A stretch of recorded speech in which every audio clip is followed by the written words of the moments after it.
दिल्ली में BJP core group की बड़ी बैठक हो रही है। बिहार चुनाव को लेकर के बीजेपी कोर ग्रुप की ये बैठक इस समय जारी है। आपको बता दें कौन कौन इस बैठक में शिरकत कर रहा है। विनोद तावड़े का नाम सामने आ रहा है। तो देखिए, बीजेपी के प्रभारी हैं विनोद तावड़े। मीटिंग में उम्मीदवारों के चयन पर चर्चा की जा रही है।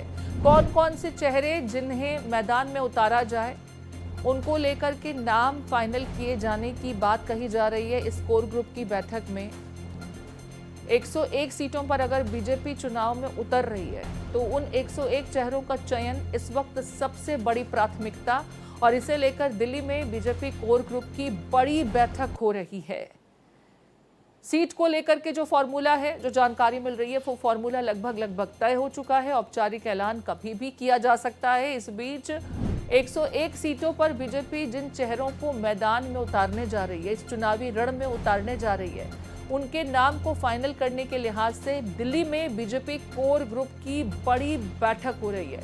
विनोद तावड़े जो बिहार बीजेपी के प्रभारी हैं, उनकी निगरानी में ये बैठक बहुत महत्वपूर्ण इसलिए हो जाती है क्योंकि उन्होंने बिहार को देखा है, करीब से समझा है। चुनाव की तैयारियों के बाबत कौन सी सीट पर कौन सा कैंडिडेट बड़ा फर्क ला सकता है, किस कैंडिडेट को किस सीट से उतारे जहां से जीत सुनिश्चित हो, इन तमाम फैक्टर्स को ध्यान में रखते हुए आपको बता दें कि ये बड़ी बैठक जेपी नड्डा के आवास पर बैठक को लेकर के जानकारी मिल रही है। कौन कौन से नाम फाइनलाइज होंगे इसके लिए थोड़ा सा इंतजार करना होगा, लेकिन जानकारी यही मिल रही है कि बीजेपी कोर ग्रुप की जो ये बैठक, इस बैठक में चुनाव में कौन कौन से चेहरे मैदान में होंगे, उनके नाम को फाइनल किए जाने को लेकर के ये बैठक।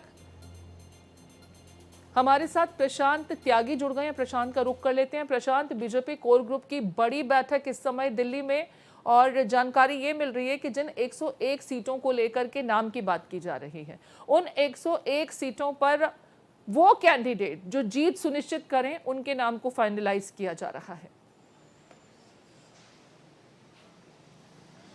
जी बिल्कुल, देखिए प्रीति, तैयारियां पूरी कर ली गई हैं और लगभग जो सीट बंटवारा है एनडीए में वो भी एक जो आखिरी पड़ाव है वहां तक पहुंच चुका है। कुछ देर पहले जो प्रदेश के प्रभारी हैं विनोद तावड़े, उनके घर पर एक बैठक हुई जिसमें तमाम बिहार के बड़े नेता मौजूद थे।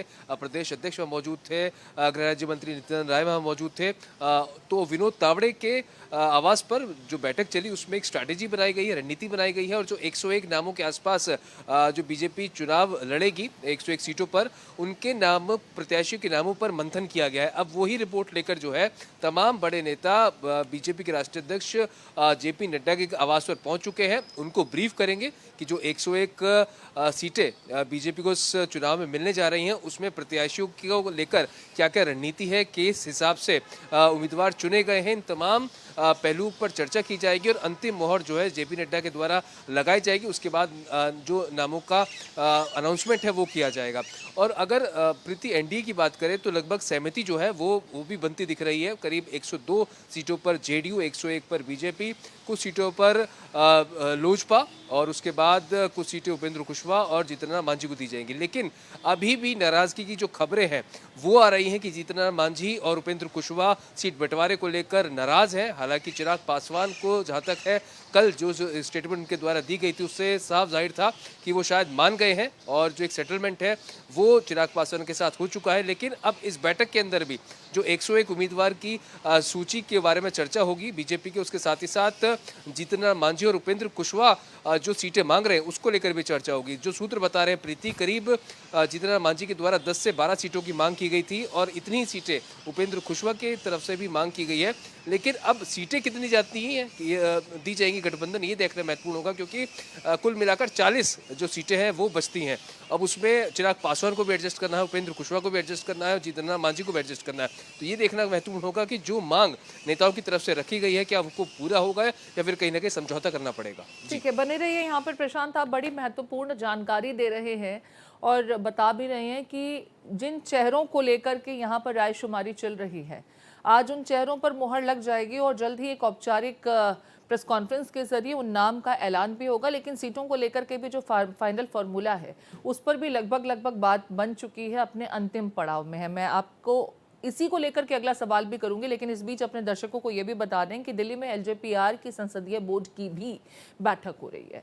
बिहार चुनाव को लेकर के संसदीय बोर्ड की यह बैठक मीटिंग में उम्मीदवारों के नाम पर मुहर लग सकती है। उम्मीदवारों को लेकर चिराग बोर्ड सदस्यों से चर्चा करेंगे। पटना से वीडियो कॉन्फ्रेंसिंग के जरिए मीटिंग में नेता जुड़ेंगे बिहार एलजेपीआर के।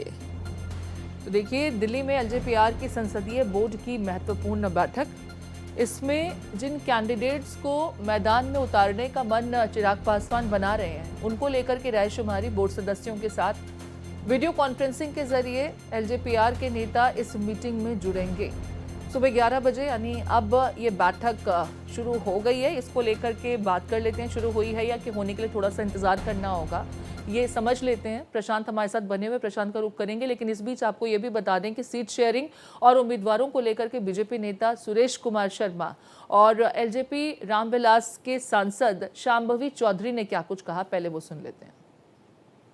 देखिए, जो बिहार के जो एनडीए के जो प्रत्याशी होंगे, उन सब लोगों के नाम पर डिस्कस हो जाएगा और उस डिस्कस के बाद में हो सकता है कल या परसों इसका अनाउंसमेंट पार्लियामेंट्री बोर्ड जो है वो करेगी। नहीं, हमारे राष्ट्राध्यक्ष जी ने कहा है कि उनकी लगातार बातचीत चल रही है और हम लोग जितने भी पार्टी के सभी सांसद और पदाधिकारी हैं, उन्होंने हमारे राष्ट्राध्यक्ष जी को अधिकृत कर दिया था। जो भी उनका फैसला होगा वो अंतिम फैसला होगा।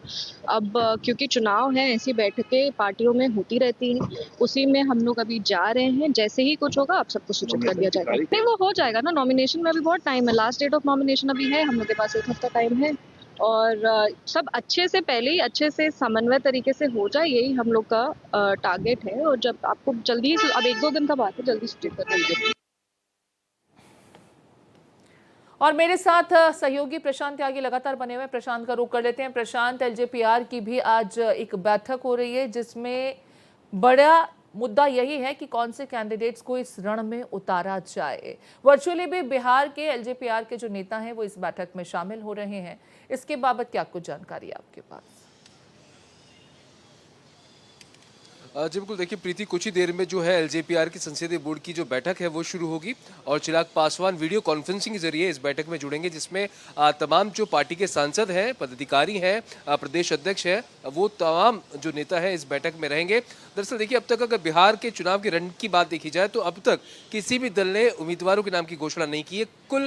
केवल और केवल जन स्वराज पार्टी, जो प्रशांत किशोर की पार्टी है, उन्होंने अपने कुछ उम्मीदवारों के नाम का ऐलान जरूर किया है। बाकी Rajad, Congress, LJP and BJP या किसी की तरफ से भी जो है अभी उम्मीदवारों के नाम का ऐलान नहीं किया गया। तो इसी को लेकर अब चर्चाएं तेज हैं और तैयारियां तेज कर दी गई हैं। इसी कड़ी में जो सीट बंटवारे को लेकर जो संशय बरकरार था चिराग पासवान का बीजेपी के साथ, वो अब जैसा कि हमने पहले बताया, प्रीति की सूत्रों से जानकारी है कि अब चिराग पासवान मान चुके हैं और अब जो उनको कोटे की जो सीट दी जाएगी, हालांकि 35 सीटों की डिमांड की उनकी तरफ से की गई थी, लेकिन शायद जो समझौता है वो 25-26 सीटों के आसपास हो चुका है। तो ऐसे में उम्मीदवार कौन होंगे उसको लेकर इस संसदीय बोर्ड की बैठक में चर्चा की जाएगी और जो भी जातीय समीकरण के हिसाब से उम्मीदवार सटीक बैठेगा उस पर पार्टी मोहर लगाएगी और इसी मंथन के लिए जो बैठक है वो करीब 11 से 11:30 बजे के बीच में शुरू होगी। जी ठीक है, यहाँ पर जैसा कि आप भी कह रहे हैं प्रशांत, की बात लगभग बन चुकी है। हालांकि 35 की डिमांड थी, लेकिन 26 सीटें एलजेपीआर को दिए जाने को लेकर के एक फॉर्मूला सामने आया है।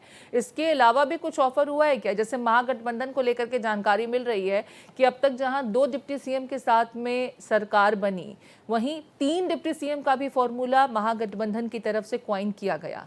ऐसा ही कोई फॉर्मूला एलजेपीआर को भी समझाया गया है क्या? कन्विंसिंग रहा हो वो फॉर्मूला जिस पर अब चिराग पासवान तैयार हो गए और अपने कैंडिडेट्स का चयन कर रहे हैं?